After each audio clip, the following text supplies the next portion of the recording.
ఒకటి జనాభా లెక్కల ప్రకారం మున్సిపల్ ఎన్నికలు నిర్వహించేందుకు అనుమతి ఇవ్వాలని సర్కారు న్యాయస్థానాన్ని ఆశ్రయించనుంది. తాజా జాబితా ఆలస్యం కారణంగా నిధుల మంజూరులో ఎదుర్కొంటున్న ఇబ్బందులు హైకోర్టుకు వివరిస్తూ ప్రమాణపత్రం దాఖలు చేయనున్నట్టు సమాచారం.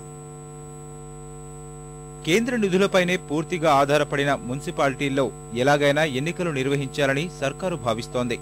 రాష్ట్రంలో మున్సిపాలిటీలు, నగరపాలక సంస్థలు, మహానగరపాలక సంస్థలు మొత్తం 168 ఉండగా పలాస, కాశీబుగ్గ, కందుకూరు, బద్వేలు, ఆర్మూరు, గ్రేటర్ హైదరాబాద్ నగరపాలక సంస్థలకే పాలక మండళ్లున్నాయి.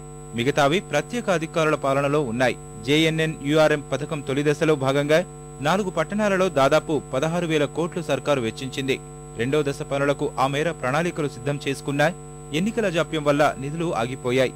500 కోట్ల మేర 13వ ఆర్థిక సంఘం నిధులు ఆగిపోవడం వల్ల మున్సిపాలిటీల నిర్వహణ కష్టతరంగా మారింది.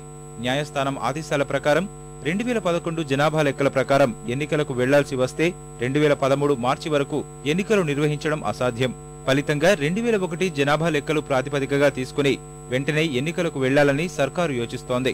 న్యాయ చిక్కుల్ని త్వరితగతిన పూర్తి చేసుకునేందుకు సన్నాహాలు ముమ్మరం చేస్తోంది.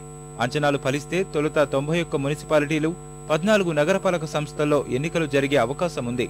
ఇందుకు 4 నెలల సమయం పట్టొచ్చని అధికార వర్గాల భావన.